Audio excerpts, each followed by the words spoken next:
पंढरीनाथ भगवान माऊली ज्ञानेश्वर महाराज, जगद्गुरु तुकाराम महाराज, सद्गुरु महाराज।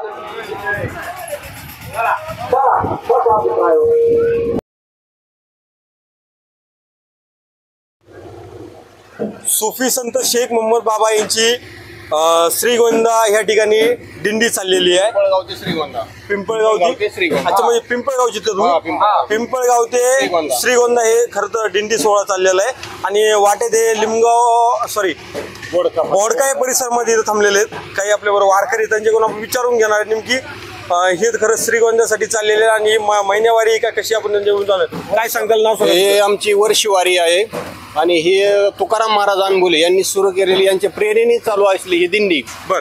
आणि ह्या दिंडीत आमचे दिंडी चालक पोपट महाराज दळवे असतील, शिवाजी महाराज कवडे असतील, घनश्याम नाना खरडे असतील, बर यांच्या सहकार्याने आणि आमचे हवसराव काका जगताप असतील, बर हे अथंग असं प्रेम देतात सगळं वारकऱ्यांना आणि ह्या वारकऱ्यांना सांभाळून नेण्याची जबाबदारी सगळी यांची असते।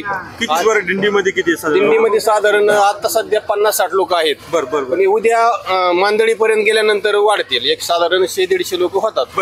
श्रीगोंद्यापर्यंत जाऊन तर किती मुक्काम होतात अंदाजे? आमचे 3 मुक्काम होतात। 3 मुक्काम।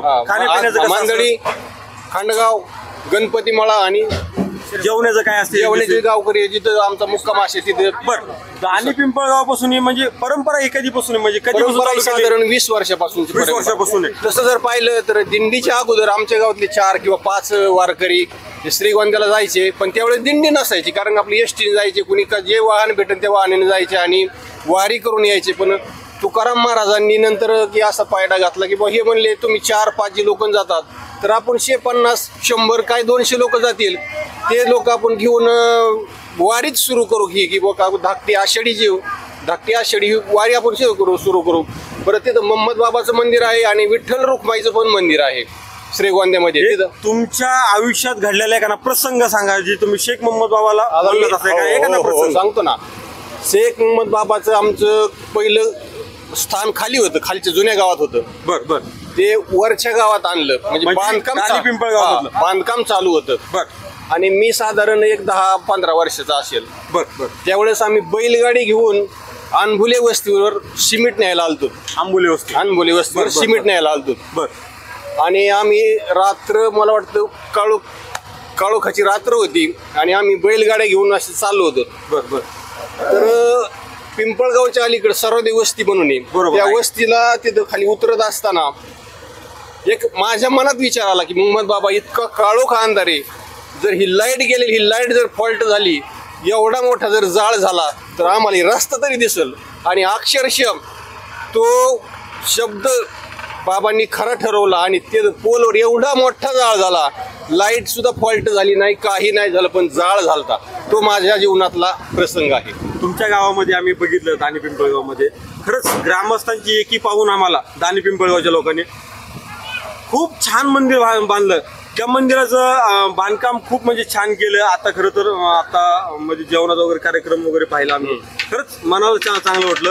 खरं तुमच्या गावकऱ्याचं प्रेम बघून आम्हाला खूप बाबा तुम्ही काय सांगताल? तुम्ही किती वर्षापासून खरं तर या दिंडीमध्ये वगैरे जातात? काय तेवढेच 20 वर्ष। 20 वर्ष झालं। कुठल्या गावचे? पिंपळगावचे। मोहम्मद बाबा विषय एखादा प्रसंग तुमच्यावर आयुष्यात एखादा घडलेला आहे का? काही नाही तसं माझं नाही। अजून कोणी सांगणार? तुम्ही कुठले? तुमच्या आयुष्यात एखादा प्रसंग? आयुष्यात असा प्रसंग झाला। बर। माझ्या मंडळीचं दुखत होतं। बर। मी गेलो, त्याला अंगारा आणला, बर तिला लावला की आपोआप नीट झाली। असं का? लगेच नीट आली। एवढा प्रसंग मोहम्मद बाबा तुमच्या एवढी आणि खरं माळ कधीपासून घातलेली गळ्यामध्ये? खरं पांडुरंगाची आम्ही माळ पाहतो तुमच्या गळ्यामध्ये 30-40 वर्ष झालं असतं। 30-40 वर्ष। खरंच भाविकांचं प्रेम बघून मी स्वतः वाहिऱ्यामधला आहे। आमच्या गावामध्ये हे देवस्थान आहे। सुफी संत शेख मोहम्मद महाराज आसपासच्या गावामध्ये यांची ही ओळख आहे। ओळखच नाही, उभ्या महाराष्ट्राला सुद्धा यांची ओळख आहे। यांचं कार्य खूप मोठं आहे। यांना खरंच आमच्या गावामध्ये थोडाफार काही गोष्टीमुळे काही राजकारण होतं म्हणजे तिथं, पण जसं पाहिजे तसा आम्हाला विकास नाही आहे। म्हणजे मी जे आज आहे खंत व्यक्त करतो जरी मी गावातला जरी असतो तरी. पण खरंच ह्या आसपासच्या गावात आम्ही जर बघितलं खूप छान वाटतं. सुफी संत शेख मोहम्मद बाबा यांनी सगळ्याला सद्बुद्धी देऊ या वायऱ्याच्या ग्रामस्थांना आणि त्या पायरीपाशी कुणी राजकारण करू नये एवढीच ही मी मोहम्मद बाबा चरणी प्रार्थना करतो आणि थांबतो.